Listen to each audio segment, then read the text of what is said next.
I'm Mike, and this is my wife Brigid. And what do you do here at the Center of Hope? We work on Tuesdays at the Center of Hope.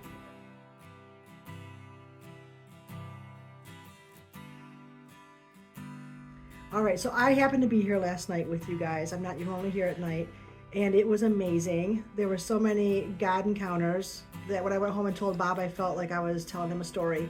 So just tell us what happened last night. So last night we had a waiting room full of people. Usually we have a few people waiting. They'll be the next customer to go grocery shopping. And this night, just through a series of events, people coming early, someone's truck broke down that had drove a few other people. We had a room full of people, and they were talking to each other. And one lady, I could tell that she had been in treatment because she had a cap on, and then she said that she had gone through cancer, and one of our other customers said, "I would like to pray for you." And so they were discussing their lives and what's going on, and it just struck me that when people come here needing help, it takes a few things going wrong to get them in a position where they need some help. And then we're so thankful that we're available here with the resources that we have and the store full of groceries that God has so graciously blessed us with Bob's math skills and shopping skills, and we have a grocery store full of groceries to meet their physical needs, to fill their bellies and make them full. But in the foyer last night, something more was happening.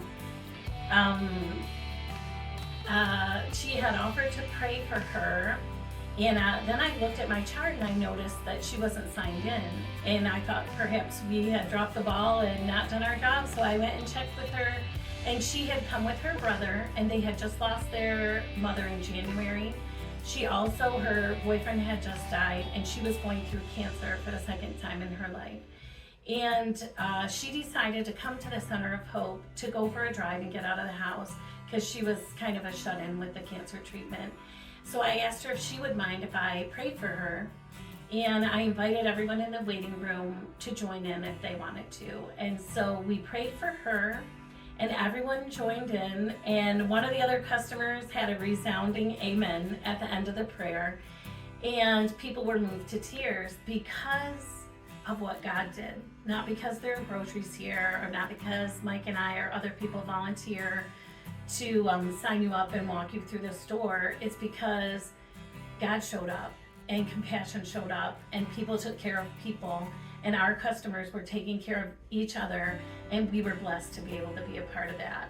And so we do get people groceries, and we fill the refrigerators and their cupboards and fill their bellies with food, but more than that, we want to fill their hearts with hope and love and compassion, and that's just something a little extra that happens here at the Center of Hope.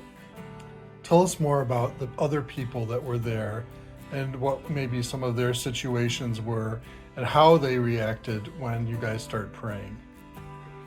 Well, I didn't know how it would go over when we started praying. I thought, some people might feel awkward or uncomfortable, but there were other people who they were also in need.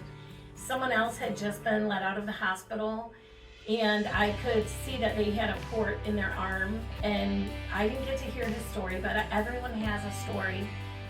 There was someone here who was losing his house, fallen on hard times, and just needed some groceries, and they were here. Another gentleman was here who brought two other people who did not have transportation, and his truck actually broke down, and that is why 3 more people than normal were in the waiting room, and they were just waiting for the truck to get fixed. But they all joined in the prayer. I invited people to join in, and I said, if you would like to join in the prayer, just reach your hand towards her, and everyone did.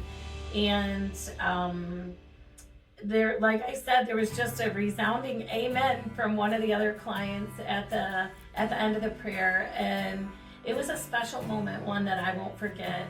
Mike, every time I'm at the pantry, there's some man hovering around that just wants to stand there and talk to you. That happened again last night. The guy whose truck broke down and he was stressed, but tell us about him. And why do you think he just stands there and talks? Well, I think so many times people have so much to say, but no one to talk to. And when they come, if you get your ear out there and listen to them, they'll just tell you what they're going through. And then when you're able to just share a little bit about, you know, what Jesus can do for it and what they can do for them, it just seems to work. The Lord just can minister right to them. So I think that's what happened last night.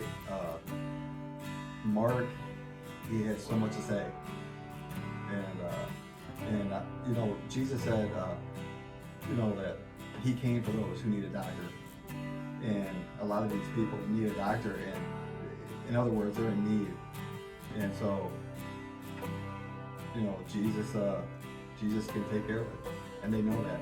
And I think you worked on his truck a little bit, right? Put Yeah, some we water were in the messing around. radiator, Messing and we around with prayed his over truck. the truck. Yep, Somehow it Yep. started and he made it home. he did. It's funny.